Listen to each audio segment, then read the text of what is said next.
Morning ಸ್ನೇಹಿತರೆ, ನಾವು ಇವತ್ತಿದ್ದೀವಿ ಉಡುಪಿಯಲ್ಲಿ.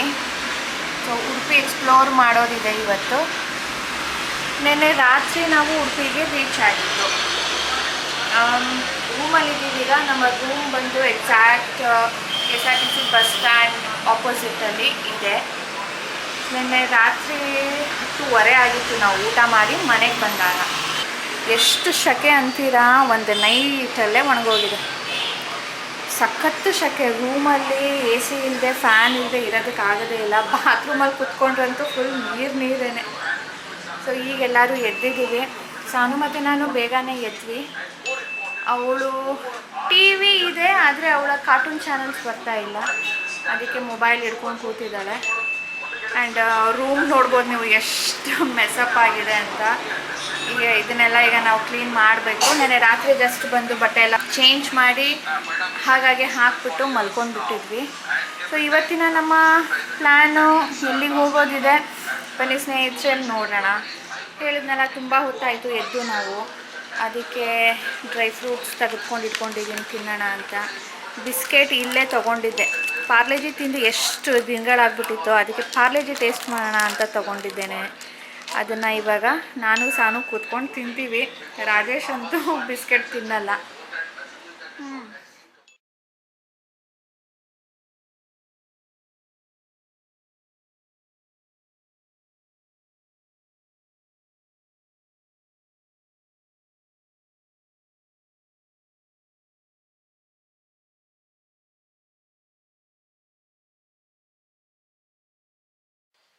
ಈಗ ಸ್ನೇಹಿತರೆ ನಾವು ಮಲ್ಪೆ ಬೀಚ್ ಹೋಗೋಣ ಅಂತ ಹೊರಟಿದ್ದೀವಿ. ಆ್ಯಕ್ಚುಲಿ ನನಗೆ ತುಂಬಾ ಬಾಡಿ ಪೇಯ್ನ್ ಇದೆ, ಕಾಲುಗಳೆಲ್ಲ ನೋವು. ಬೆಳಿಗ್ಗೆನೇ ಎದ್ದು ನಾನು, ಯಾರೂ ಎದ್ದಿರಲಿಲ್ಲ ಅಷ್ಟೊತ್ತಿಗೆ ಎದ್ದು ನಾನು ಒಂದು ಬಕೆಟಲ್ಲಿ ನೀರು ತೊಗೊಂಡು, ಬಿಸಿನೀರು ತೊಗೊಂಡು ಅದರಲ್ಲಿ ಕಾಲಿಟ್ಕೊಂಡಿದ್ದೆ. ಅಷ್ಟು ಪೇಯ್ನ್ ಇತ್ತು ನನಗೆ. ಅದಕ್ಕೆ ಎಲ್ಲೂ ಹೋಗೋದು ಬೇಡ, ಇವತ್ತು ದೇವಸ್ಥಾನಕ್ಕೆ ಹೋಗ್ಬಿಟ್ಟು ಹೊರಡೋಣ ಅಂದ್ಕೊಂಡೆ. ಆಮೇಲೆ ಇಷ್ಟು ದೂರ ಬಂದಿದ್ದೀವಿ, ಮತ್ತೆ ನಾವು ಯಾವಾಗ ಬರ್ತೀವೋ ಏನೋ, ಬಟ್ ಹೇಗಿದೆ ಜಾಗ ಅಂತ ನೋಡ್ಕೊಂಡು ಬರೋಣ ಅಂತ ಹೇಳಿಬಿಟ್ಟು ಈಗ ನಾವು ಮಲ್ಪೆ ಬೀಚ್ ಹತ್ರ ಹೊರಡ್ತಾ ಇದ್ದೀವಿ. ಹೊರಡೋ ಮುಂಚೆ ಸನ್ಸ್ಕ್ರೀನ್ ಲೋಷನ್ ಅಪ್ಲೈ ಮಾಡಿದೆ. ಸಖತ್ತು ಬಿಸಿಲಿದೆ. ನಾನು ಹ್ಯಾಂಡ್ಸ್ಗೆ ಹಚ್ಚೋ ಸನ್ಸ್ಕ್ರೀನ್ ಲೋಷನ್ ಮರ್ತುಬಿಟ್ಟೆ. ಮನೇಲಿ ಅಭ್ಯಾಸ ಇಲ್ಲ ನನಗೆ, ಚಳಿ ಅಲ್ವಾ, ಬರೀ ಲೋಷನ್ ಹಚ್ತಾ ಇದ್ದೆ ಅಷ್ಟೇ. ಈಗ ಅಟ್ಲೀಸ್ಟ್ ನನಗೆ ಇದಾದರೂ ನೆನಪಿಂದ ತಂದಿದ್ದೀನಿ. ಯಾಕೆ ಅಂದರೆ ಇದು ನನ್ನ ಸ್ಕಿನ್ ಕೇರ್ನ ಪಾರ್ಟ್. ದಿನ ಬೆಳಿಗ್ಗೆ ನಾನು ಇದನ್ನು ಮನೇಲಿರಲಿ ಹೊರಗಡೆ ಹೋಗಲಿ ಹಚ್ಚಲೇಬೇಕು. ಇದು ನನಗೆ SPF ಪ್ರೊಟೆಕ್ಷನ್ನು ಕೊಡುತ್ತೆ, ಹಾಗೆ ನನ್ನ ಸ್ಕಿನ್ನನ್ನು ಮಾಯ್ಶ್ಚರೈಸೇಷನ್ ಅಥವಾ ಹೈಡ್ರೇಷನ್ ಕೂಡ ಮಾಡುತ್ತೆ. ಸೊ ಇದು ನಾನು ಎವ್ರಿ ಡೇ ಮಾರ್ನಿಂಗ್ ಹಚ್ಚೋದು. ನೈಟ್ ನಾನು ಇದನ್ನು ಹಚ್ತೀನಿ. This is aloe vera. ಇದು ಚೆನ್ನಾಗಿ ಸೂಟ್ ಆಗಿದೆ. ಅದ್ರ ಜೊತೆ ಒಂದು ಅಂಡರ್ ಐ ಜೆಲ್, ಇದು ನಾನು ರಾತ್ರಿ ಹೊತ್ತು ಹಚ್ಚೋದು. ಒಂದು ಫೇಸ್ ವಾಶ್ ಇದೆ. ಇಷ್ಟೆಲ್ಲ ಸ್ನೇಹಿತರಿಗೆ ಕ್ಯೂರ್ಸ್ಕಿನ್ ಕಿಟ್ಟಲ್ಲಿ ಬಂದಿರೋದು. ಕ್ಯೂರ್ಸ್ಕಿನ್ ನಾನು ಸುಮಾರು ತಿಂಗಳಿಂದ ಯೂಸ್ ಮಾಡ್ತಾ ಇದ್ದೆ, ನಿಮಗೂ ಗೊತ್ತಿದೆ. ಸೊ ಹೊಸದಾಗಿ ಯಾರಾದರೂ ನೋಡ್ತಾ ಇದ್ದರೆ, ಕ್ಯೂರ್ಸ್ಕಿನ್ ಅನ್ನೋದು ಒಂದು ಆ್ಯಪ್. ಈ ಆ್ಯಪ್ ಮೂಲಕ ನೀವು ಮನೆಯಲ್ಲೇ ಕೂತ್ಕೊಂಡು ನಿಮ್ಮ ಸ್ಕಿನ್ ಅನಾಲಿಸಿಸ್ ಮಾಡಿಸ್ಬಿಟ್ಟು ಏನಾದರೂ ಪ್ರಾಬ್ಲಮ್ ಇದ್ದರೆ ಟ್ರೀಟ್ಮೆಂಟ್ ತೊಗೊಳ್ಬೋದು. ಹೇಗೆ ಅಂದರೆ, ನಾನು ಡೌನ್ಲೋಡ್ ಲಿಂಕ್ ಡಿಸ್ಕ್ರಿಪ್ಷನಲ್ಲಿ ಇಟ್ಟಿರ್ತೀನಿ, ಅದನ್ನು ಕ್ಲಿಕ್ ಮಾಡಿದಾಗ ನೀವು ಡೌನ್ಲೋಡ್ ಆಗುತ್ತೆ ಆ್ಯಪ್. ಅದಾದಮೇಲೆ ನಿಮಗೆ ಏನು ಪ್ರಾಬ್ಲಮ್ ಇದೆ ಅಂತ ಕೇಳುತ್ತೆ. ಅದಾದಮೇಲೆ ನಿಮಗೆ ಕೆಲವೊಂದು ಕ್ವೆಶನೇರ್ಸ್ ಇರುತ್ತೆ. ಅಂದರೆ ನೀವು ಸ್ಕಿನ್ ರಿಲೇಟೆಡ್ ಏನೆಲ್ಲ ಯೂಸ್ ಮಾಡ್ತೀರಾ, ಏನು ಫೇಸ್ ಮಾಡ್ತಾ ಇದ್ದೀರಾ ಅದೆಲ್ಲ. ಅದಾದಮೇಲೆ ನಮ್ಮ ಫೋಟೋವನ್ನು ಅಪ್ಲೋಡ್ ಮಾಡೋದಕ್ಕೆ ಕೇಳುತ್ತೆ. ಫೇಸಲ್ಲಿ ಸ್ಕಿನ್ನಲ್ಲಿ ಏನು ಪ್ರಾಬ್ಲಮ್ ಇದೆ ಅಂತ ನೋಡಿಬಿಟ್ಟು ತೋರಿಸುತ್ತೆ. ಇಷ್ಟಿಷ್ಟು ಪ್ರಾಬ್ಲಮ್ ಇದೆ ನೋಡಿ ಈ ಥರ ಅಂತ ಹೇಳಿಬಿಟ್ಟು. ಸೊ ಅಷ್ಟೆಲ್ಲ ತೋರಿಸುತ್ತೆ. ಆದರೆ ನಾವು ಯಾವ ಪ್ರಾಬ್ಲಮ್ಗೆ ಟ್ರೀಟ್ಮೆಂಟ್ ಬೇಕು ಅಂತ ಹೇಳಿರ್ತೀವೋ ಅದಕ್ಕೆ ಮಾತ್ರನೇ ಅವರು ಮೊದಲು ಟ್ರೀಟ್ ಮಾಡೋದು. ಸೊ ನಂದು ನೀವು ಫಸ್ಟ್ ಸ್ಟಾರ್ಟ್ ಮಾಡಿದಾಗ ಇದನ್ನು ಅನಾಲಿಸಿಸ್ ಮಾಡ್ತೀವಲ್ವ, ಅವಾಗೊಂದು ಕ್ಲಿಪ್ಪಿಂಗ್ ಹಾಕ್ತೀನಿ. ಆ್ಯಂಡ್ ಇವಾಗ ರೀಸೆಂಟಾಗಿ ಅಂದರೆ after 2 months to almost 3 months ಆಗ್ತಾ ಬಂತು, ಇವಾಗಿಂದು ಅನಾಲಿಸಿಸ್ ಹಾಕ್ತೀನಿ. ಎರಡಕ್ಕೂ ಡಿಫ್ರೆನ್ಸ್ ನೋಡ್ಬೋದು ನೀವು. ಮೊದಲು ಎಷ್ಟೊಂದೆಲ್ಲ ಮೆನ್ಷನ್ ಆಗ್ತಾ ಇತ್ತು ಈ ಪ್ರಾಬ್ಲಮ್ ಅಂದ್ಬಿಟ್ಟು, ಈಗ ಕಡಿಮೆ ಆಗಿದೆ. ಸೊ ಇದನ್ನು ನೀವು ಮನೆಯಲ್ಲೇ ಕೂತ್ಕೊಂಡು ಈಸಿಯಾಗಿ ಎಕ್ಸ್ಪರ್ಟ್ ಡಾಕ್ಟರ್ಸಿಂದ ನೀವು ಅಡ್ವೈಸ್ ತೊಗೊಳ್ಬೋದು. ಡರ್ಮಟಾಲಜಿಸ್ಟ್ಗಳಿರ್ತಾರೆ, ಸ್ಪೆಷಲೈಸ್ಡ್ ಇರ್ತಾರೆ, ಅವ್ರು ಕೊಡುವಂಥ ಪ್ರಾಡಕ್ಟ್ಸ್ ನಮ್ಗೆ ಯಾವುದೇ ಥರದ ಸೈಡ್ ಎಫೆಕ್ಟ್ಸ್ ಆಗೋದಿಲ್ಲ. ಇದನ್ನು ನೀವು ಟ್ರೀಟ್ಮೆಂಟ್ ಆ ಥರ ಆದರೂ ತೊಗೊಳ್ಬೋದು, ಅಥವಾ ಒಂದು ಹೆಲ್ತಿ ಸ್ಕಿನ್ನನ್ನು ಮೇಂಟೈನ್ ಮಾಡೋದಕ್ಕಾದರೂ ನೀವು ಇದನ್ನು ತೊಗೊಳ್ಬೋದು. ಇದು 1,500ದಿಂದ 2,000 ತನಕ ಆಗುತ್ತೆ product cost, plus doctor consultation. Every 21 ಡೇಸ್ಗೆ ನಿಮಗೆ ಫ್ರೀ ಅನಾಲಿಸಿಸ್ ಮಾಡ್ತಾರೆ ಮತ್ತೊಂದು ಸಾರಿ. ಡಾಕ್ಟರ್ ಕೇಳ್ತಾರೆ ನಿಮಗೆ ಫೋಟೋ ಅಪ್ಲೋಡ್ ಮಾಡಿ, ಸ್ಕಿನ್ನಲ್ಲಿ ಹೇಗೆ ಇಂಪ್ರೂವ್ಮೆಂಟ್ ಇದೆಯಾ ಇಲ್ವಾ ಅಂತೆಲ್ಲನೂ ಕೇಳ್ತಾರೆ. ಅದೆಲ್ಲ ನಿಮಗೆ ಫ್ರೀ ಇರುತ್ತೆ. ಒಂದು ಸಾರಿ ಕಿಟ್ ತರಿಸ್ಕೊಂಡ್ರೆ ಮಿನಿಮಮ್ ನಿಮಗೆ 2 months ಬರುತ್ತೆ. ದಿನ ಹಚ್ಚಿದ್ರೂ ಮಿನಿಮಮ್ 2 months ಬರುತ್ತೆ. ಸೊ ಇದರ ಡೌನ್ಲೋಡ್ ಲಿಂಕ್ ನಾನು ಡಿಸ್ಕ್ರಿಪ್ಷನಲ್ಲಿ ಇಟ್ಟಿರ್ತೀನಿ, ನೀವು ಚೆಕ್ ಮಾಡಿ ಸ್ನೇಹಿತರೆ. ಈಗ ನಾನು ಆ್ಯಕ್ಚುಲಿ ಇವತ್ತು ಸ್ನಾನ ಏನು ಮಾಡಿಲ್ಲ, ಬೀಚ್ಗೆ ಹೋಗಿ ಬಂದಮೇಲೆ ಮಾಡೋಣ ಅಂತ ಹೊರಡ್ತಾ ಇದ್ದೀವಿ. ಬನ್ನಿ ಹೋಗೋಣ. ಹೋಗೋ ಮುಂಚೆ ನಾವು ಇಲ್ಲಿ ಕಾಫಿ ಬ್ರೇಕ್ ಕೊಟ್ಟಿದ್ದೀವಿ. ಸಾನುಗೆ ರಾಜೇಶ್ ಟೀ ಖಾಲಿ. ಸೊ ಈಗ ನಾವು ಹೊರಟಿದ್ದೀವಿ, ರೂಮಿಂದ ಆಚೆ ಬಂದಿದ್ದೀವಿ. ನಾವಿರೋ ಹೋಟ್ಲಿಂದ 3-4 ಕಿಲೋಮೀಟ್ರ್ ಇರೋದು. ಬಸ್ಗಳು ಸಿಕ್ತು, ಮಲ್ಪೆ ಬೀಚ್ ಅಂತ ಡೈರೆಕ್ಟ್ ಬಸ್ ಸಿಕ್ತು, ಅದ್ರಲ್ಲಿ ಹೋಗ್ತಾ ಇದ್ದೀವಿ. ಒಂಥರ ಎಕ್ಸ್ಪ್ಲೋರ್ ಮಾಡಿಸ್ತಾ ಇದ್ದೀವಿ. ಲಕ್ಸುರಿ ಕಾರಲ್ಲಿ ಓಡಾಡೋದಕ್ಕಿಂತ ಆಟೋ ಬಸ್ಸು ಅಲ್ವನಾ? Local transport. ಇದು ನಮ್ದು ಒಂಥರ ಬಜೆಟ್ ಟ್ರಿಪ್ ಪ್ಲಾನಿಂಗ್ ಆಗೋಗಿದೆ.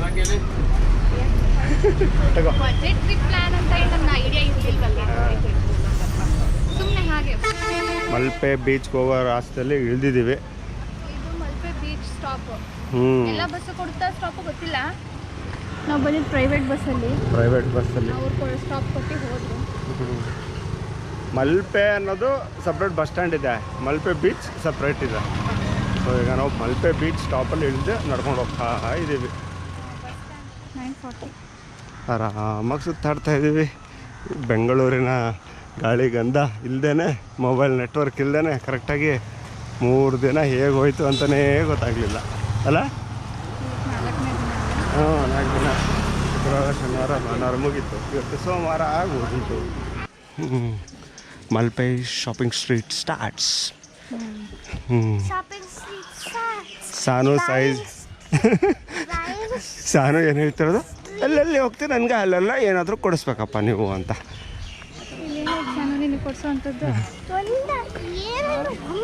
ಏನಾದರೂ ಒಂದು ಇದು ಅಲ್ಲಿ ತಗೊಂಡಿದ್ದು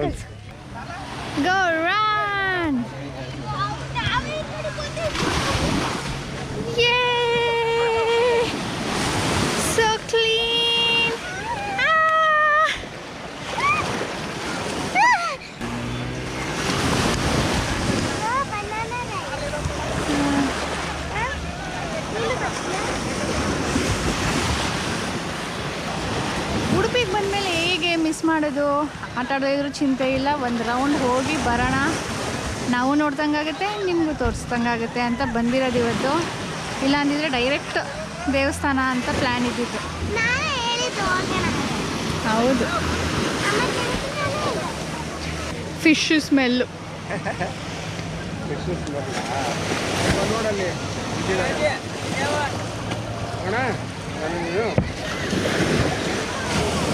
ಅಲ್ಲೂ ಅಲ್ಲಿ ಹೋಗ್ತಿರಲ್ಲ ಅಂಕಲ್, ನಾನು ಕರ್ಕೊಂಡು ಹೋಗ್ತೀನಿ ನಿಮಗೆ. ಒಬ್ಬೇ ಆಗುತ್ತೆ ನೋಡ ಮೊಬೈಲ್. ಇದಕ್ಕೆ ನಾವು ಬಂದಿರೋದು ಕೊಡಿ. ಇಲ್ಲ ಅಂದಿದ್ರೆ ಇವರಿಬ್ಬರಿಗೆ ಕಳಿಸ್ಬಿಟ್ಟು ಸುಮ್ಮನಾಗ್ತಿದ್ದೆ. ಲಗೇಜ್ ಬೇರೆ ಕಡೆ ನಾವು ಮಾಡಲ್ವಾ ಲಗೇಜು? ಹೌದು ಹೌದು.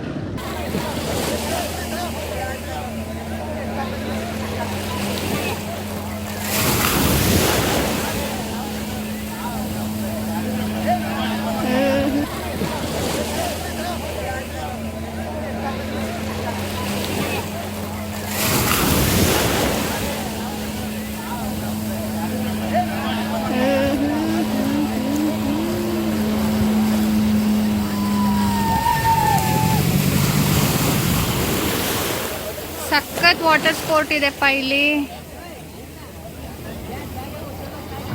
ನೋಡಿ. 1 2 3 ಅದೆಲ್ಲೋಯ್ತು. ಬಟ್ ಎಲ್ಲಾನು ಈ ಬನಾನಾ ರೈಡು 300 ಅಂತೆ ಪರ್ ಹೆಡ್. ಆ್ಯಂಡ್ ಅದ್ರ ಹಿಂದ್ಗಡೆ ಇಲ್ಲಿದೆಯಲ್ಲ ಇದು ರೋಲ್ ಅದಕ್ಕೆ 200 ಅಂತೆ. ಆ್ಯಂಡ್ ಇದಕ್ಕೆ 600 ಅಂತೆ. ಆಮೇಲೆ ಅದು ಸೂಪರ್ ಅದೇನೋ ಅಂದರು, 3 ಜನ ಕುತ್ಕೊಂಡು ಹೋಗಿದ್ರಲ್ಲ ಅದಕ್ಕೆ ಪರ್ ಹೆಡ್ 500 ಅಂತೆ. ಪ್ಯಾರಾಸೈಲಿಂಗ್ ಬಂದು ಎಲ್ಲೋಯ್ತದು, ಪ್ಯಾರಾಸೈಲಿಂಗ್ ಯಾರೂ ಮಾಡ್ತಾ ಇಲ್ಲ. ಹಾಂ, ಅದು ಬಂದು ಪರ್ ಹೆಡ್ 1000. ನಾನು ಒದ್ದೆ ಆಗಬಾರ್ದು ಅಂದರೆ ಇದು ನನಗೆ ಒದ್ದೆ ಮಾಡಿಸಿದ್ಲು ಸಾನು. ನೋಡಿ ಒದ್ದೆ ಆಗ್ಬಿಟ್ಟೆ.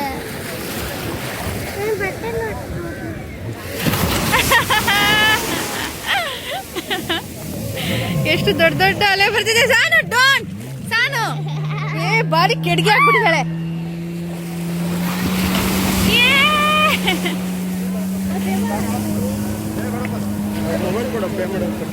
ಎಷ್ಟು? ಅದೇ 1800 ಇಬ್ಬರಿಗೆ. ನಾವು ಒಬ್ಬೊಬ್ರು ಹೋಗೋದ್ರೆ 1000 ರುಪೀಸು. ಇಬ್ರು ಒಟ್ಟಿಗೆ ಹೋಗೋಣ ಅಲ್ಲ? ಹಾಂ ಓಕೆ. ಸಾಹೇಬ್ರು ಬುಕ್ ಮಾಡಿ ಬಂದಿದ್ದಾರೆ. ಭಯ ಆಗ್ತಾ ಇದೆ. ಆದ್ರೂ ರಾಜೇಶ್ ಒಂದು ಸಾರಿ ಬಂದಿರೋದು, ನೀನು ಇನ್ನೊಂದು ಸಾರಿ ಬರಕ್ಕೆ ಹೋಗ್ತೀಯಾ? ಹಾಂ, ನೀನು ಬರೀ ಫೋಟೋ ಕೂತ್ಕೊಂಡ್ರೆ ಸಾಕು ಮಗಳೇ. ಸೊ ಒಂದು ಸಾರಿ ಬಂದಿರೋದು, ಎಲ್ಲರೂ ಎಕ್ಸ್ಪ್ಲೋರ್ ಮಾಡಿ ಹೋಗ್ಬೇಕು ಅಂದ್ಕೊಂಡು ಡಿಸೈಡ್ ಮಾಡಿಬಿಟ್ಟಿದ್ದಾರೆ ರಾಜೇಶ್. ನಾನು ಬರಲ್ಲ ಅಂದರೂ ಬಿಡ್ತಾ ಇಲ್ಲ. ಏ ಬಾ ಅಂದ್ಕೊಂಡು. ನಾನಂದರೆ ಸಾನು ಮತ್ತೆ ನೀವು ಹೋಗಿ ಅಂತ, ಈ ಹುಡುಗಿ ಬೇಡ ಅಂತ ಅಳ್ತಿದ್ದಾಳೆ. ಅದಕ್ಕೆ ನಾನೇ ಹೋಗ್ಬೇಕೀಗ.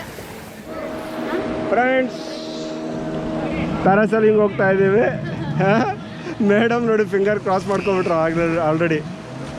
ನಾನು ಫೋರ್ಸ್ ಮಾಡಿ ಕರ್ಕೊಂಡು ಹೋಗ್ತಾ ಇದ್ದೇನೆ. ಬಾರ ಏನೂ ಆಗಲ್ಲ, ಒಂದು ಹೊಸ ಎಕ್ಸ್ಪೀರಿಯೆನ್ಸ್ ಇರುತ್ತೆ ಅಂತ. ನೆನ್ನೆ ಒಂಥರ ಎಕ್ಸ್ಪೀರಿಯೆನ್ಸ್, ಇವತ್ತೊಂಥರ ಎಕ್ಸ್ಪೀರಿಯೆನ್ಸು.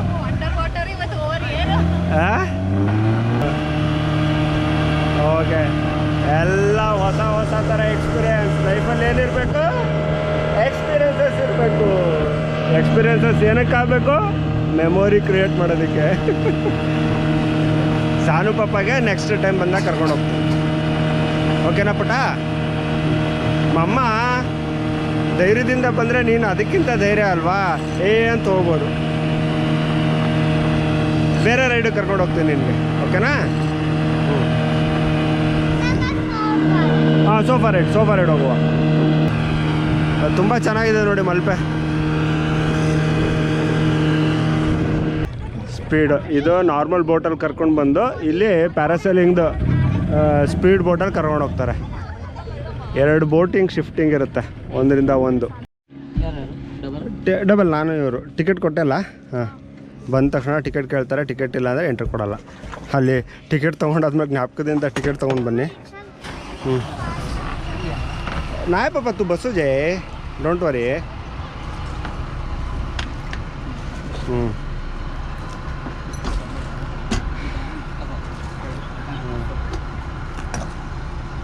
ಓಕೆ, ಹಾರ್ನೆಸ್ ಹಾಕ್ತಾ ಇದ್ದಾರೆ. ಬಾಡಿ ಹಾರ್ನೆಸ್ ನೋಡೋ, ಇದೆ ಬಾಡಿ ಹಾರ್ನೆಸ್.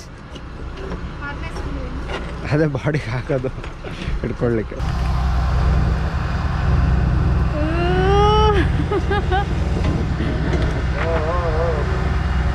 ಇಲ್ಲೇ ಬಿಚ್ಚೈತಿ.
ವಾಪಸ್ ಬರ್ತೀವಿ, ಅದೇ ಕರ್ಕೊಂಡು ಬರುತ್ತೆ ನಿಮಗೆ.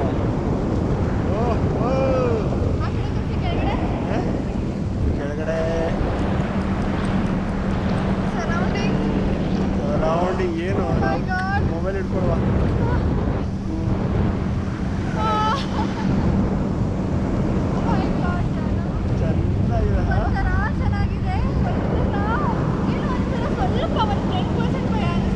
ಇದನ್ನೇ ಅಂಡರ್ಲೈನ್ ರಶ್ ಅನ್ನೋದು. ಒಂಥರ ಭಯ, ಖುಷಿ ಎರಡೂ ಇರುತ್ತೆ.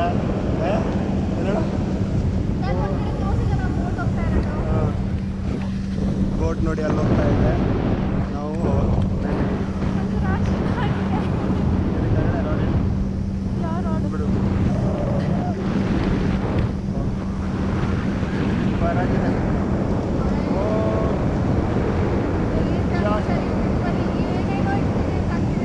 ಮತ್ತೆ ಮಾಡ್ಬೇಕಲ್ಲ ಟ್ರಿಪ್ ಅಂದ್ರೆ ಎಕ್ಸ್ಪೀರಿಯನ್ಸಸ್. ಈ ಥರ ಟ್ರಿಪ್ ಯಾವತ್ತು ಹೋಗಿದ್ದೀರಾ? ಕರ್ಕೊಂಡು ಹೋಗ್ತಿದ್ದವ ರಿವೆಂಜ್ ಟ್ರಿಪ್ಪಿಂಗು ಎಲ್ಲ 2 ವರ್ಷ 3 ವರ್ಷ ಎಲ್ಲೂ ಹೋಗದೆ ಇರೋದು ರಿವೆಂಜ್ ಟ್ರಿಪ್ಪಿಂಗ್. ಹೋಗಿದ ಕಡೆ ಎಲ್ಲ ಏನಾದರೂ ತಗೋಬೇಕಂತ ಅದಕ್ಕೆ ಹೋಗಿದ ಕಡೆ ಎಲ್ಲ ಏನೇನೋ ಮಾಡ್ತಾ ಇದ್ದೀವಿ.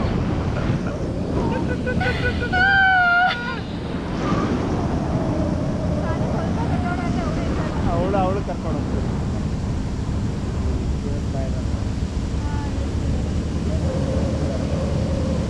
ಫಸ್ಟ್ ಟೈಮ್ ಹೋದಾಗ ಮೇಲ್ಗಡೆ ಹೋಗ್ಬೇಕಾದ್ರೆ ಸ್ವಲ್ಪ ಭಯ ಅನಿಸುತ್ತೆ. ಆಮೇಲೆ ಏನು ಅನ್ಸಲ್ಲ. Enjoy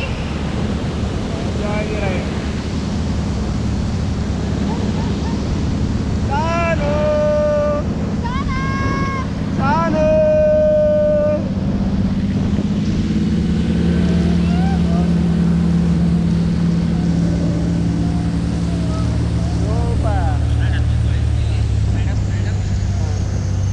okay nice boss nice.